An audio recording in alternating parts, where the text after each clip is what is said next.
طرح کی جو کیلیگرافیز ہوتی ہیں یہ آرٹسٹ کے ہارٹ کی آواز ہوتی ہے. یہ صرف ہاتھ سے نہیں لکھا جاتا بلکہ میں سمجھتا ہوں کہ یہ دل کی وائس ہوتی ہے, اور دل کا جو جڑنا ہوتا ہے, خاص طور پہ یہ جو اسلامک کیلیگرافی ہے, اس میں تو رب تعالیٰ کے ساتھ اور اللہ کے پیارے نبی صلی اللہ علیہ وسلم کے ساتھ جو ایک رغبت ہوتی ہے, جب اس دل اس کے ساتھ جڑتا ہے تو پھر ہاتھ چلتا ہے. تو دس از گریٹ ایونٹ, اور میں اس کو بہت زیادہ اپریشیٹ کرتا ہوں. اور خاص طور پہ کوئٹہ میں آن 14 اگست اور اگست کے مہینے میں اس طرح کی کا ایونٹ ہونا ایک صرف یہ ایک میسج دیتا ہے اکراس پاکستان کہ بلوچستان کے اندر جو ہے وہ اس طرح کے ایونٹس کرانے کی کیپیسٹی اور ول موجود ہے. اور آج کی توسط سے میں یہ بھی کہنا چاہتا ہوں کہ میں نے ابھی واصل صاحب سے گزارش کی ہے کہ نیکسٹ ٹائم ان شاء اللہ تعالیٰ ان مے, کیونکہ انہوں نے مجھ سے مے تک کا ٹائم کا بولا ہے, ان مے ہم یہاں انٹرنیشنل کیلیگرافی جو ہے اس کا ایک ایونٹ کرائیں گے, اور سرینا کو ہی چنیں گے بیکاز یہ پہلا قدم آپ نے رکھا ہے, تو ہم یہ ایونٹ آپ کو دیں گے. Government of Balochistan will sponsor that event, اور پھر اس میں جو انٹرنیشنل لوگ آئیں گے خاص طور پہ اسلامک ورلڈ سے, ترکی سے اور باقی جگہوں سے, تو وہ تمام آرٹسٹ جو ہیں وہ کوئٹہ آئیں گے, اور کوئٹہ سے ہم ایک انٹرنیشنل ایونٹ کر کے یہ میسج اکراس دا ورلڈ دیں گے کہ دا پیپل آف کوئٹہ از فن لونگ, اور ان کو یہ جو ہنر ہے یا یہ جو کیلیگرافی ہے اس سے ایک رغبت رہی ہے, اور ہر خاص طور پہ اسلامک کیلیگرافی جو ہے اس کا رغبت تو ہر انسان کے دل میں رہتی ہے. اور میں اس ایونٹ کے کرانے میں اپنے اسٹاف کو ڈائریکشن ابھی دے رہا ہوں, اس میں آپ کے ساتھ کانٹیکٹ آ جائیں گے, اور آپ نے مے تک کوشش کرنی ہے کہ مے میں یہاں پر ایک بہت بڑا ایونٹ ہو, اور وہ 2 دن یا 3 دن کا ایونٹ ہو, سو دیٹ اس میں پوری دنیا سے جو ہے وہ آرٹسٹ آئیں اور اپنا دل جو ہے وہ سامنے دیواروں پہ لکھیں. تو میں ایک بار پھر آپ کا بہت شکر گزار ہوں کہ آپ نے مجھے یہاں پہ بلایا ہے, اور سرینا کی مینجمنٹ کا میں بالخصوص بہت شکر گزار ہوں کہ آپ نے اس طرح کے ایونٹ یہاں پہ کنڈکٹ کرایا ہے, اور جن جن لوگوں نے اس کار خیر میں حصہ لیا ہے اور اس ایونٹ میں حصہ لیا ہے اور اس میں پارٹیسپیٹ کیا ہے, میں ان سب کا بھی شکریہ ادا کرتا ہوں. آج پاکستان ایک ایسی جگہ پر ہے کہ میں نے ایک جگہ پہ دیکھا کہ انہوں نے بیان المرصوص کا جو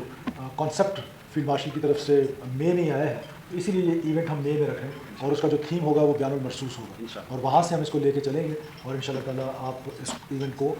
مے 9 اور مے 10 کو کریں, کیونکہ وہی دن ہے کہ جن دن اللہ تعالیٰ نے پاکستان کو عظیم فتح سے ہمکنار کیا ہے, اور پاکستان کو اپنے سے 7 بڑے گنا دشمن سے 7 گنا بڑے دشمن میں سے فتح دلائی ہے, اور وہ فتح جو ہے وہ قوم کی فتح ہے, اور وہ فتح جو ہے وہ اس فتح کے بعد سے پاکستان نے جس طرح ٹیک آف کیا ہے, آج وہ اس کا نتیجہ ہم نے 2 دن 3 دن پہلے دیکھا کہ جس طریقے سے اسلامک ورلڈ, ترکی, سعودی عربیہ اور پاکستان نے ایک ڈیفنس پیکٹ کیا ہے, جو کہ میں سمجھتا ہوں کہ کسی ایگریشن کے لیے نہیں ہے, it is for self defence, اور اس کو اگر کوئی ایگریشن کے لیے سمجھ رہا ہے تو وہ احمقوں کی جنت میں رہتا ہے. اور تکلیف سب سے زیادہ کس کو ہوئی ہے وہ بھی آپ سب کو پتہ ہے, تو اس تکلیف کا جو ہے ہم 9-10 مئی کو ہر سال مارکہ حق بنا کے اس دفعہ مارکہ حق کی جو سیلیبریشن ہے اس میں ہم کیلیگرافی کو ایڈ کریں گے. لاسٹ ایئر آپ کو پتہ ہے کہ ہم نے بہت سارے ایونٹس کیے تھے, اس سال ہم اس میں ایک ایونٹ ایڈ کریں گے, اور اللہ تعالیٰ سے میری یہ دعا ہے کہ اللہ تعالیٰ پاکستان کو جو انٹرنیشنل ورلڈ میں جو عزت اس وقت پاکستان کی ہو رہی ہے, اللہ تعالیٰ اس عزت کو برقرار رکھے, اور وزیر اعظم پاکستان جناب محمد شہباز شریف صاحب, صدر پاکستان جناب آصف علی زرداری صاحب, اور بالخصوص فیلڈ مارشل سید عاصم منیر صاحب کی جو محنت ہے وہ آہستہ آہستہ سب لوگوں کو نظر آ رہی ہے, اور ہماری جو انٹرنیشنل حیثیت ہے بینگ اے پاکستانی, بہت زیادہ مجھے میرے ریلیٹیوز ہیں جو رہتے ہیں سعودی عربیہ میں بھی اور باقی گلف اسٹیٹس میں بھی, کل میری ان سے بات ہو رہی تھی تو they were feeling very elevated, same as the feeling of people of Balochistan. جو بلوچستان کا ایک چھوٹا سا طبقہ ہے جو بہت میں سمجھتا ہوں کہ منورٹی ہے, وہ آج پاکستان کے خلاف وائلنس کے ذریعے جو کام کرنا چاہتے ہیں, یہ تو ایک لاحاصل جنگ میں بلوچ کو ڈال رہے ہیں, اور اس کا نقصان بلوچ کے سوا کسی کو نہیں ہوگا, اور ان کو بھی یہ سوچ لینا چاہیے کہ وہ نقصان کس کا کر رہے ہیں. اگر برجز اڑائیں گے, انفراسٹرکچر اڑائیں گے, اس پہ بلوچ نے ٹریول کرنا ہے, اگر ٹریڈ روکیں گے تو وہ بھی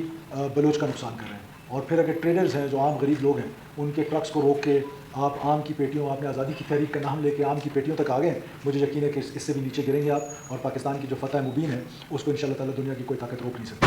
تو میں اس امید کے ساتھ کہ یہ ایونٹ جو ہے وہ ایک سکسیزفل ایونٹ ہو, اور آپ کے لیے بہت نیک تمنائیں ہیں, اور I am really feeling very very very proud being your friend کہ آج اتنا زبردست ایونٹ آپ نے یہاں پر کرایا ہے. تو in the end once again I am thankful to you for inviting me here, and it is a great day for Balochistan, اور ان شاء اللہ تعالیٰ 9-10 مئی کو بہت بڑے پیمانے پر ہم اپنا بیان المرصوص یا مارکہ حق اس کو سیلیبریٹ کریں گے, اور کیلیگرافی کے ذریعے بھی کریں گے, اور اللہ تعالیٰ کی نصرت رہی تو ان شاء اللہ تعالیٰ یہ ملک جو ہے وہ دنیا کے ممالک میں اپنا ایک عظیم نام پیدا کرنے میں کامیاب ہوگا. پاکستان ہمیشہ زندہ باد.